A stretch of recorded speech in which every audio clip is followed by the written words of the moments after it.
Hey guys, what's up? It's the 15th of December 2024 and it's currently day 2 in the confinement center and day 3 postpartum.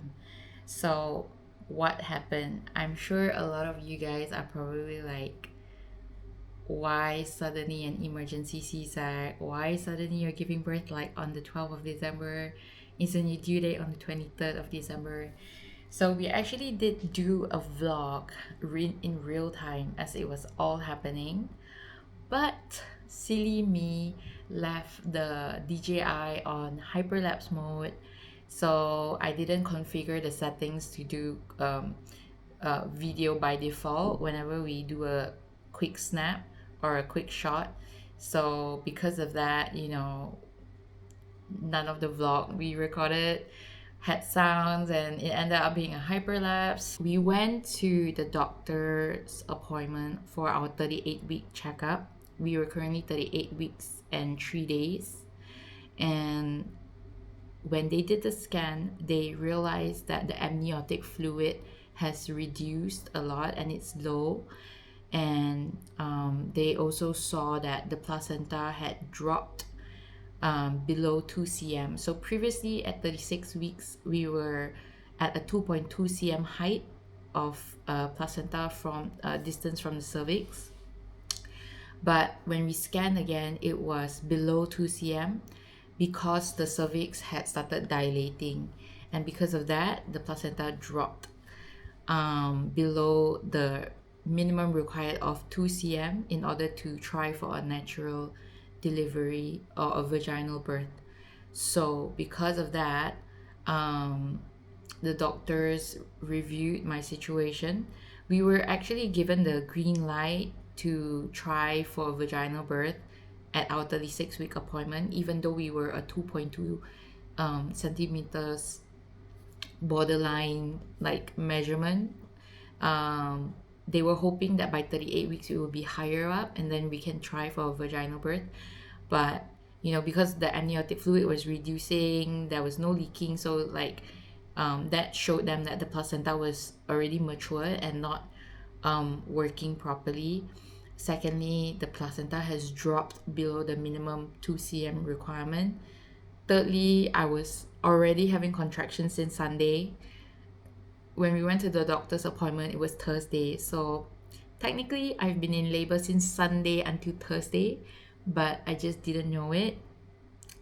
And also, finally, the cervix started dilating as well. And it's like, for all these reasons, they're like, we need to perform an emergency C-sec on you right away. I did ask them though, if we are still able to try for vaginal birth and things like that, because like I did feel quite frequent and strong contractions on Sunday, but it was not well, to me it wasn't strong, like it was still bearable. So that's why I didn't go into the hospital, because the doctor said come in if you have like strong contractions 10 minutes apart, and that's not what I had, so I did not go into the hospital. So they did a CTG on me right after the appointment, and it showed that I was having moderate contractions. So there's mild, moderate, and high contractions.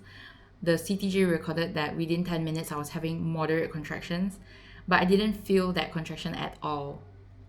So the only explanation I can give is that my pain tolerance is very high, and the contractions that I probably felt a lot, 9 of them on Sunday, were strong contractions. So yeah, I was in labor since Sunday, saw the doctors on Thursday, and they're like, no, we need to get you into an emergency C-section right away. They wanted to admit me immediately to the ward, but I didn't have the peace to do that without saying goodbye to Clara properly.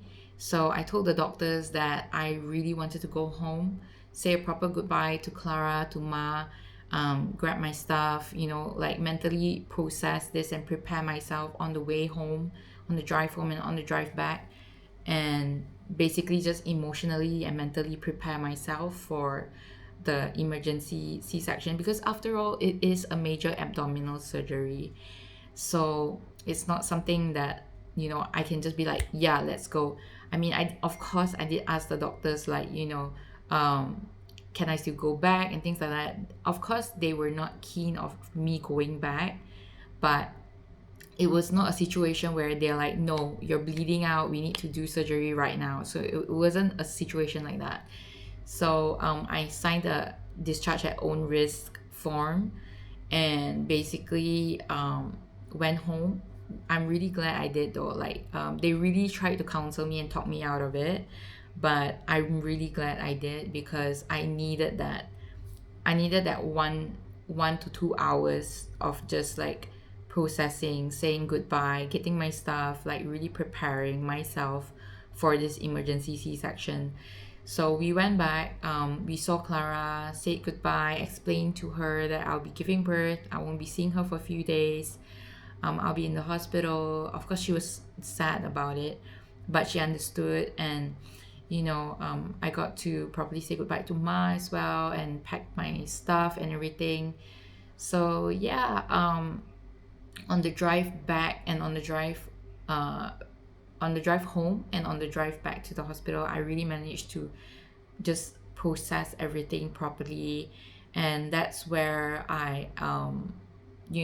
when I arrived at the hospital, it was like, okay, let's get this baby out, let's give birth, let's meet our baby. So what happened once I got to the hospital is that I straight away went to the labor ward. I didn't get admitted, so I straight away went to the labor ward, changed into the hospital gown.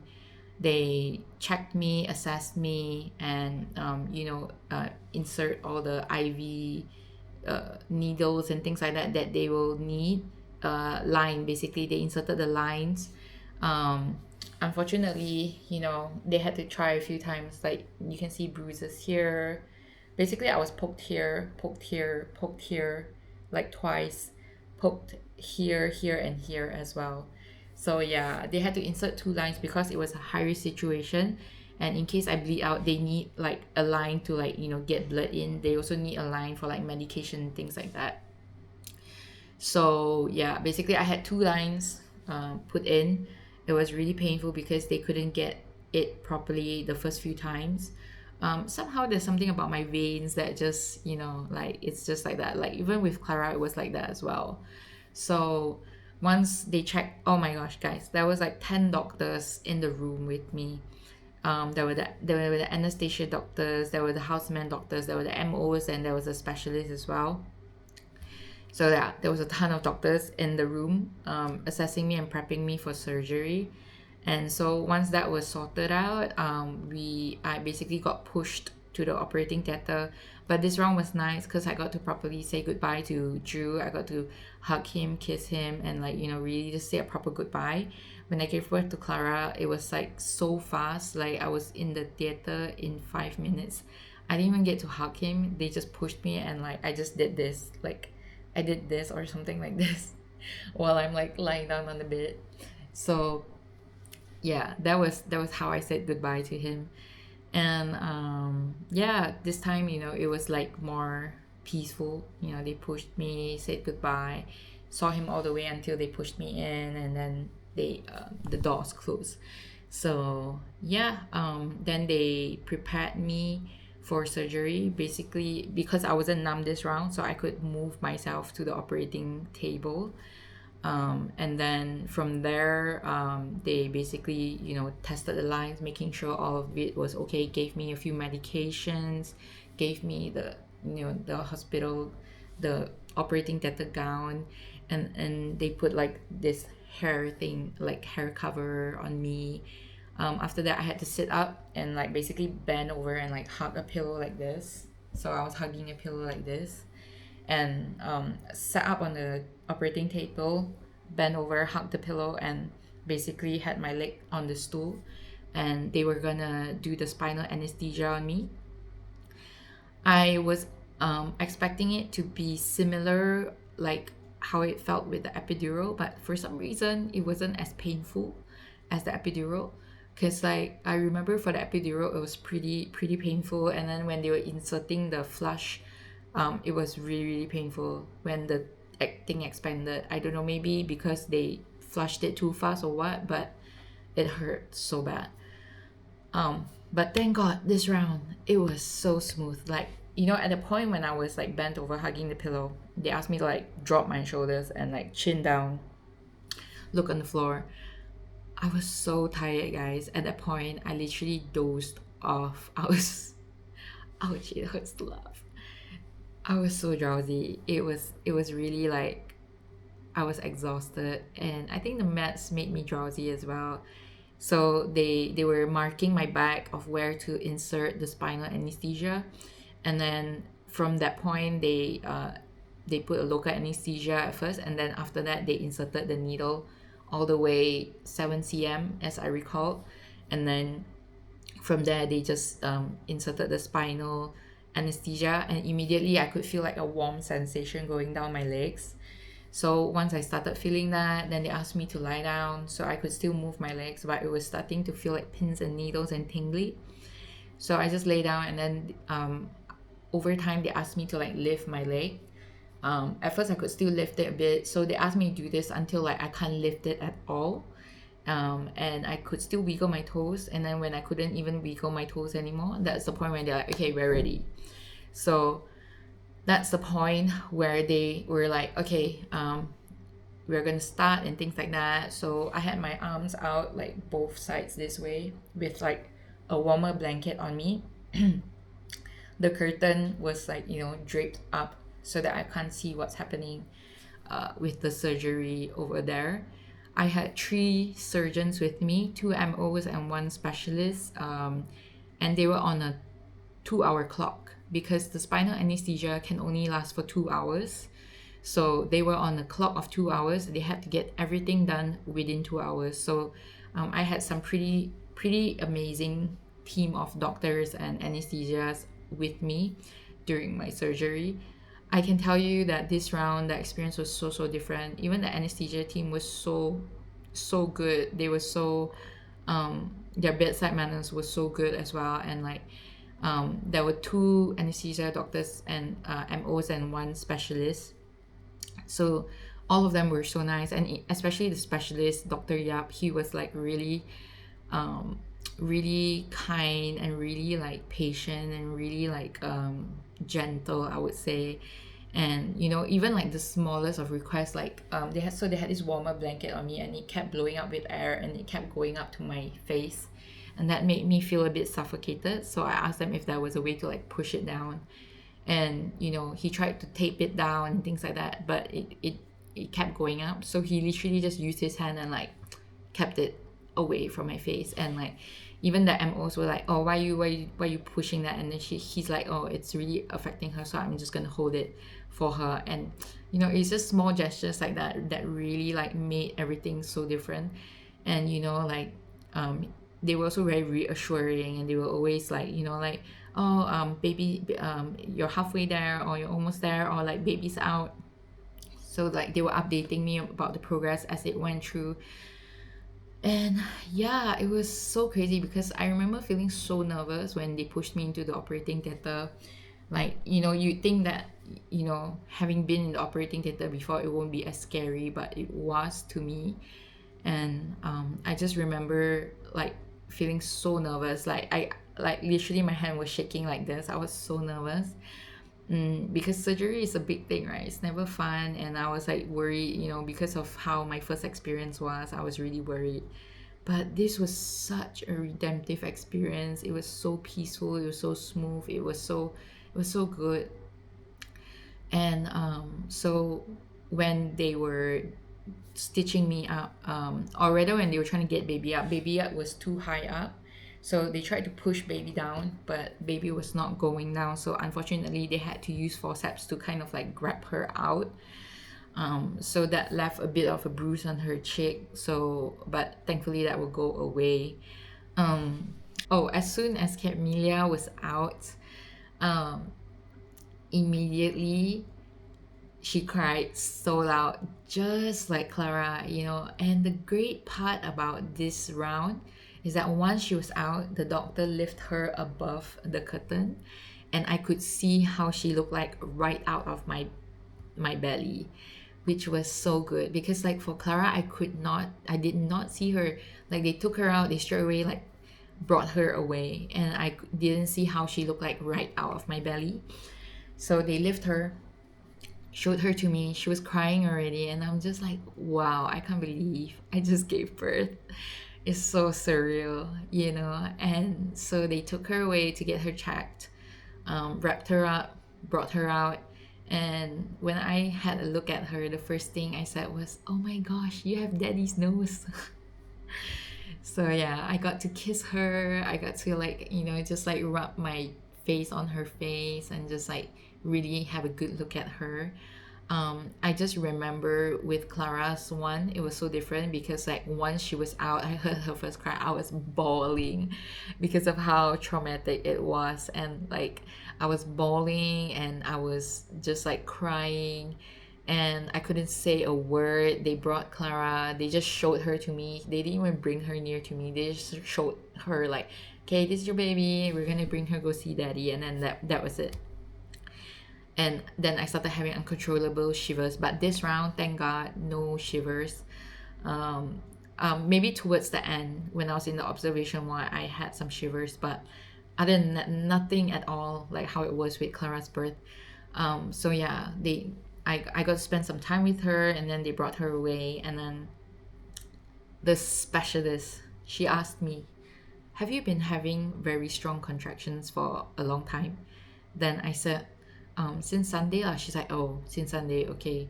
So I asked her why, and she said that my uterus was very, very thin. And she said that if I had waited any longer, like doing the surgery at night instead of evening, so I went into the operating theater around 5:30 p.m. and Camelia was born by 6:05.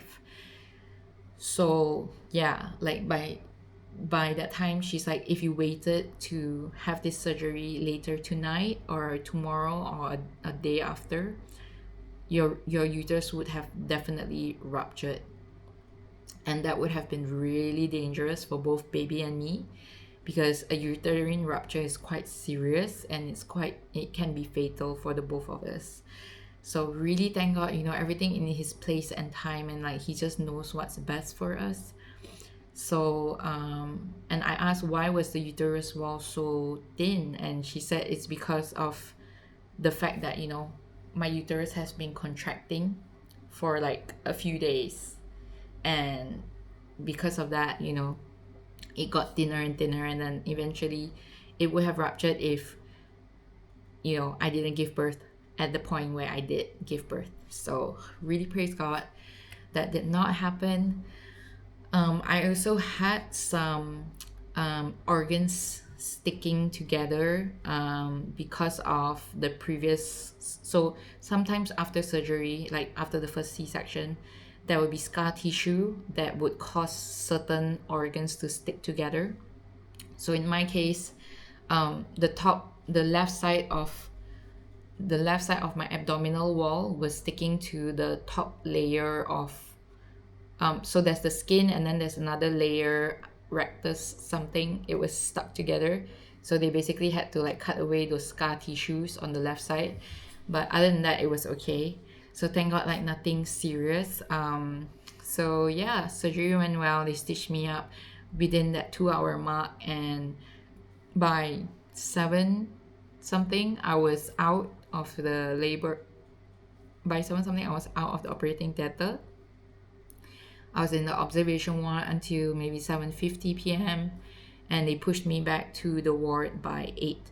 So in the observation ward, they brought Camelia, and I got to breastfeed her, or rather try and like bond with her. And then they pushed me to the ward at 8. I was starting to have shivers already by then because it was so cold. And yeah, so when they pushed me back to the ward, I was still not in pain yet. So that was awesome, because like for the first round, the epidural had already worn off by the time they pushed me back to the ward, and like I was in so much pain. And when they transferred me to the bed, they actually dropped me on the bed, so it hurt so bad.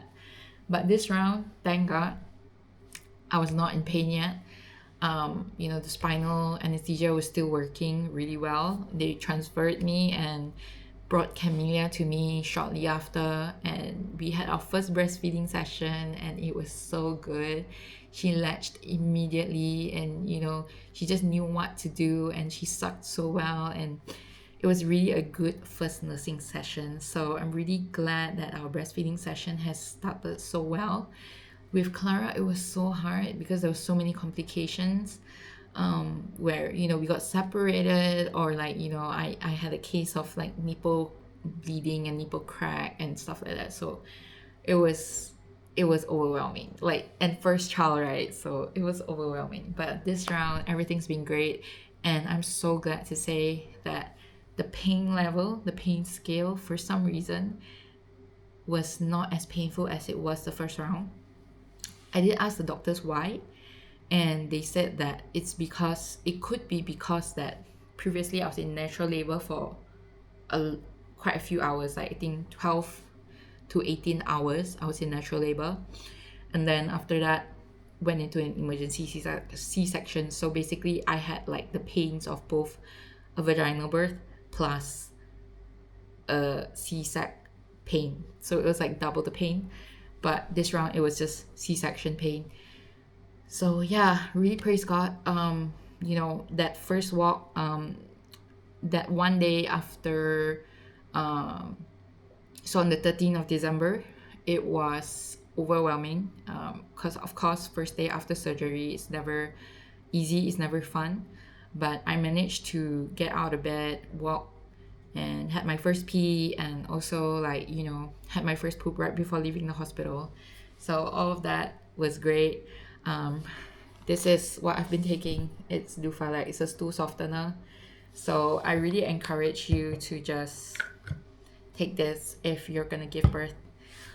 It really helps with bowel movement. So yeah, here we are. um, that's my labor story. Essentially, that's how we ended up in an emergency C-sec. That's how the labor went, and I'm so glad that this round has been so different, despite it being an emergency C-section as well. It's been so different. It's been so peaceful, and recovery is tough, but it's better than the first round for sure. And so we're now. So I was only in the hospital on the 12th, on the 13th, and on the 14th I got discharged in the afternoon. So about 2 days, I would say about 2 days I was in the hospital. 2 days, one night. Well, technically 2 nights, because like the 12th night and then 13th night and then 14th. But yeah, quick discharge for a C-section. Thank God baby had no complications, so we didn't have to ward her into the peds ward or anything like that. And here we are in the confinement center. So day 2 over here has been great. Really just trying to get as much rest. My routine right now is literally eat, breastfeed, sleep, repeat. Like, that's all I'm focusing on right now. I've learned so much from the first round of postpartum with Clara. I know what I want to do, I know what I don't want to do. And so yeah, here we are, and hope you have enjoyed this whole labor and delivery story. But thank you for being with us on this journey. And yeah, I'll be vlogging my entire confinement experience. So if you want to be a part of that journey, I'll be having a completely different confinement vlog out altogether. But this is my labor and delivery story, and thank you to everyone who has prayed with us. Those who have been with us since day one would know just how crazy this journey has been for us, and how we've prayed so hard for so many things, but in the end of the day, God knows best, and He does indeed knows best. So really, thank you, Jesus, thank you, God, for this smooth and peaceful, amazing delivery this round, recovery as well, and the blessing to be able to be in a confinement center this round as well. So yep, love to you all. Thank you so much, and stay tuned.